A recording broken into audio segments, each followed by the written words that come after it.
प्राचीन समय की बात है। एक दिन माँ लक्ष्मी व सरस्वती जी आपस में बातें कर रही थीं कि कलयुग में इंसान विद्या को ज़्यादा महत्व देते हैं या धन को। सरस्वती जी ने कहा, धन के लिए विद्या की आवश्यकता होती है। तब लक्ष्मी जी ने कहा, जिसके पास धन है वह ज्ञानी व्यक्ति को भी नौकर रख सकता है, इसीलिए धन ही सर्वश्रेष्ठ है। अर्थात इंसान तुमसे ज़्यादा मुझे पूछते हैं। तब सरस्वती जी ने कहा, अच्छा, हम भेष बदलकर पृथ्वी लोक में जाकर अपने भक्तों की परीक्षा लेंगे, तभी फैसला करेंगे। इस प्रकार लक्ष्मी जी एक सेठानी का भेष बनाकर एक गांव में पहुंची और सरस्वती जी एक साध्वी का भेष बनाकर उसी गांव के पास मंदिर के बाहर बने एक स्थान पर ध्यान लगाकर बैठ गईं। सेठानी बनी लक्ष्मी जी एक घर के बाहर पहुंची। उन्होंने दरवाज़ा खटखटाया। एक औरत ने दरवाज़ा खोला। तब सेठानी ने कहा, मैं दूर शहर से आई हूँ और मेरे पति यहाँ गांव में व्यापार करना चाहते हैं। वे कुछ दिन में आ जाएंगे। क्या मैं आपके यहाँ कुछ दिन रुक सकती हूँ? इसके बदले में मैं तुम्हें काफ़ी धन दे सकती हूँ। उस औरत का नाम कविता था। उसने कहा, रुको, मैं अभी अपनी सास व जेठानी को बुलाकर लाती हूँ। उसके बाद ही हम कुछ फैसला कर पाएंगे। कविता की जेठानी सुमन बहुत चालाक थी और उसकी सास बिमला बहुत सीधी थी। इसी कारण सुमन ही सारे फैसले लेती थी। कविता दोनों को बुलाकर लाई और उन्हें सारी बात बताई। सुमन ने सेठानी के पास काफ़ी धन देखा। उसके मन में लालच आ गया और उसने सेठानी को अपने घर पर रख लिया। बदले में सेठानी से काफ़ी धन ले लिया। कविता और उसकी सास ने मना किया कि मेहमान भगवान के समान होता है, पर सुमन नहीं मानी।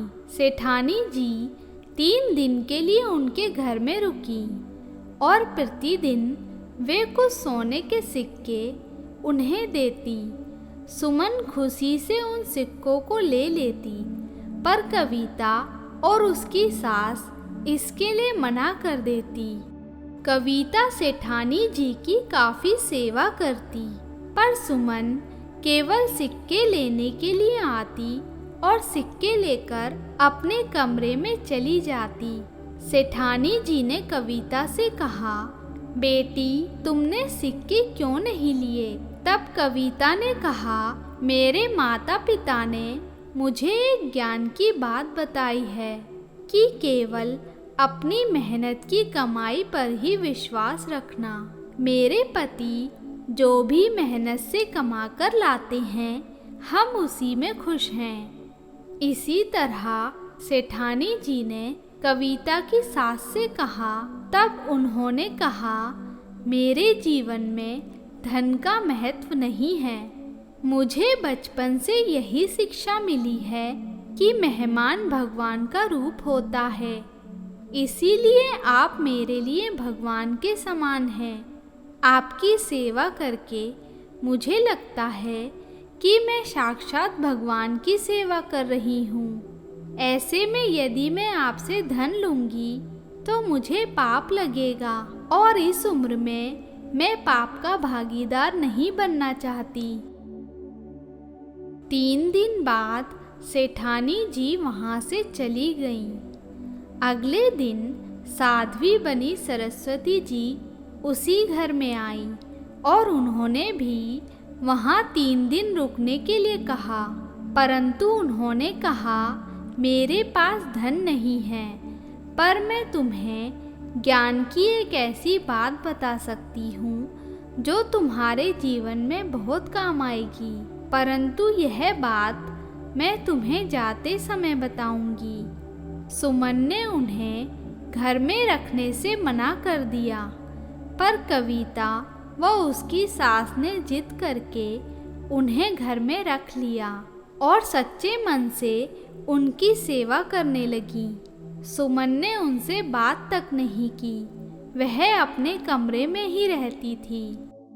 3 दिन बाद जब उनके जाने का समय आया तो उन्होंने सास और उनकी दोनों बहुओं को बुलाया और कहा, मैं तुम्हारी सेवा से बहुत प्रसन्न हूँ। जब वे जाने लगी तो उन्होंने कविता और उसकी सास के कान में वह ज्ञान की बात बता दी, पर जब सुमन को बताने के लिए उसके पास गई तो सुमन ने कहा, मुझे ज्ञान नहीं चाहिए, मैं तो धन को बड़ा मानती हूँ, मुझे आपकी बात नहीं सुननी। तब साध्वी जी बिना कुछ कहे बाहर चली गईं और कुछ देर बाद सेठानी जी को अपने साथ लेकर वापस आईं। तब सेठानी ने कहा, कविता और उसकी सास ने हम दोनों की निष्काम सेवा की है, परंतु सुमन ने मेरी सेवा केवल धन के लालच में की, इसीलिए उसे सेवा का फल नहीं मिला। परंतु साध्वी जी तुम तीनों को समान रूप से ज्ञान देना चाहती थी, पर सुमन ने उसे भी लेने से मना कर दिया। सेठानी जी और साध्वी जी भेष बदलकर लक्ष्मी जी और सरस्वती जी के रूप में प्रकट हुईं। तब सरस्वती जी ने कहा, लक्ष्मी जी ने तुम तीनों के संदूकों को काफ़ी धन से भर दिया था। यही बात मैंने कविता और तुम्हारी सास के कान में कही, पर तुमने मेरी बात सुनने से मना कर दिया, इसीलिए तुम्हारे संदूक में केवल घास फूस भर गए। तब लक्ष्मी जी ने कहा, हम तो तुम्हारी परीक्षा ले रहे थे, साथ ही हमें यह सच्चाई भी पता लगी कि मनुष्य के लिए धन और ज्ञान दोनों आवश्यक हैं। यदि तुम लालच ना करके ज्ञान प्राप्त करती तो तुम्हें भी धन मिलता। सुमन रोते हुए दोनों के पैरों में गिर गई और माफ़ी मांगने लगी। तभी कविता और उसकी सास ने दोनों के पैर पकड़ते हुए कहा, माँ, आप दोनों के दर्शन हो गए, यही सबसे बड़ा धन है। माँ सरस्वती और माँ लक्ष्मी दोनों प्रसन्न हो गईं और सुमन को भी माफ़ कर उसके संदूक में भी धन भर दिया। लक्ष्मी जी व सरस्वती जी अंतर्ध्यान हो गईं। मित्रों, ज्ञान और धन दोनों का ही जीवन में समान महत्व है।